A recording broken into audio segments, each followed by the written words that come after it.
என்ன மார்க்கெட் மாதிரியும் இப்படி இருக்குன்னு நினைக்காதீங்க. நான் எல்லாமே பர்ச்சேஸ் பண்ணிட்டு வந்தது தான் காமிக்கிறேன். 2 கிலோ பூண்டு அந்த மாதிரி நிறையா பர்ச்சேஸ் பண்ணிட்டு வந்தேன். எல்லாமே மார்க்கெட்டில் சீப்பாக இருந்தது. பாருங்கள், இதெல்லாம் ப்ராக்கோலி வந்து ஒன்று வந்து 150 to 150 அந்த மாதிரி விற்கும். ஆனால் இப்போ 90 ருபீஸ்க்கு விற்குது. இதேமாதிரி இந்த நேந்திரம்பழம் வந்து இந்த வெயிலுக்கு ரொம்ப நல்லதுங்க. பழுத்ததுனால 2 வாங்கினேன். கேரட்டு, அப்புறம் வெள்ளரிக்காய், அவரைக்காய், தேங்காய், தக்காளி பார்த்திங்கன்னா 5 கிலோ வந்து 100 ரூபா. புதினா, கொத்தமல்லி கட்டு எல்லாமே மார்க்கெட்டில் சீப்பாக இருந்தது. வெங்காயம், இஞ்சி, பூண்டுலாம் சூப்பராக இருந்தது. அதனால தான் நான் வந்து ஃபஸ்ட்டு ஃபோட்டோ அப்படி உங்களுக்கு காமிச்சிருப்பேன். இதில் வந்து ப்ராக்கோலியில் வந்து ஒரு கேரட் ஒரு 4-5 பீஸ் வச்சுட்டு இந்த மாதிரி ஒரு பேஸ்ட் பண்ணி, கேரட்னு இல்லை, நீங்கள் வேறு ஆட் பண்ணால் இல்லை வெறும் ப்ராக்கோலி கூடயே பண்ணலாம். நீங்கள் இங்கே பாருங்கள், தேங்காய், 5 முந்திரி பருப்பு, கொஞ்சோண்டு 1 ஸ்பூன் வந்து கசகசா போட்டு பேஸ்ட் பண்ணி வச்சுக்கோங்க. மற்றபடி பாருங்கள், இது கட் பண்ணுறதே நான் காமிச்சிருப்பேன். கொஞ்சம் கூட தண்டு இல்லாமல் கட் பண்ணணும். கேலிஃப்ளவர் மாதிரி பண்ணாமல் பண்ணணும்.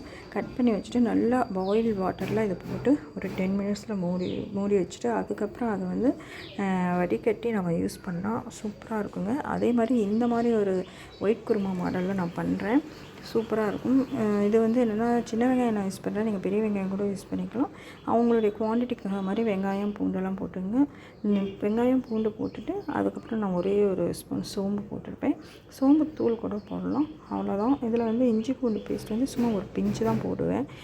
போட்டு வதக்கி விட்டுட்டு தக்காளி, மஞ்சத்தூள், மிளகாத்தூள், கொஞ்சோண்டு கரம் மசாலா, அதிகமாக போடக்கூடாது. அதுவும் ஒரு பிஞ்சு தான் போடணும். ஏன்னா இஞ்சி பூண்டு போட்ட மாதிரி தான் அதுவும் போடணும். ஏன்னா ரொம்ப போட்டால் ஒரு மாதிரி ஆகிடும். இந்த மாதிரி போட்டிங்கன்னா அந்த ஃப்ளேவர் நல்லாயிருக்கும். அதுக்காக தான். அதுலேயும் இந்த ப்ராக்கோலியும் கேரட்டு சும்மா ஒரு 4-5 பீஸ் வர மாதிரி தான் இருக்கும். மீறி போனால் ஒரு 10 பீசஸ் இருக்கும். குட்டி குட்டியாக போட்டு நீளமாக போட்டிருப்பேன். அவ்வளோ சும்மா ஒரு கேரட் இல்லை 1/2 கேரட். உங்களுக்கு கேரட் வேணான்னா உருளைக்கிழங்கு. பட் இந்த மாதிரி இந்த காம்பினேஷன் தான் நான் பண்ணுறேன். வேறு எதுவும் போடாமல் பண்ணாலும் சூப்பராக இருக்கும். இது வந்து ரொம்ப டேஸ்ட்டாக இருக்கும். இது வந்து பெரிய பெரிய ஹோட்டலெல்லாம் இந்த மாதிரி க்ரீமியான கிரேவி மாதிரி பண்ணி தருவாங்க. சூப்பராக இருக்கும். அதே மாடலில் தான் நான் பண்ணியிருக்கேன். இது ஒரு தடவை சமைச்சு பார்த்துட்டு சொல்லுங்கள் எப்படி இருக்குன்னு. லாஸ்ட்டு கொத்தமல்லி தழை போட்டு இறக்கிடுங்க. இது வந்து அப்பப்போ நம்ம மூடி தான் சமைக்கணும். நான் அது வந்து ஃபுல் டீட்டெயிலாக எடுத்தால் பெரிய இதாக கொஞ்சம் ஷார்ட் ஆகும் தான் நான் இப்படி போட்டிருக்கேன். இதில் வந்து வெங்காயமே போடாமல் அவரைக்காய் பொரியல் பண்ணியிருப்பேன். கடுகு, உளுத்தம் பருப்பு தாளிச்சு உடனே அந்த எண்ணெயிலே கருவேப்பிலையோடையே நான் போட்டு உப்பும் மஞ்சத்தூளும் போட்டு மூடி வச்சுருவேன். அதுக்கப்புறம் லாஸ்ட்டு அது அவரைக்காய் வெந்ததுக்கப்புறம் தான் மிளகாத்தூளும் தேங்காய் திருவலும் போட்டு கிளறியிருப்பேன். அவ்வளோதான்.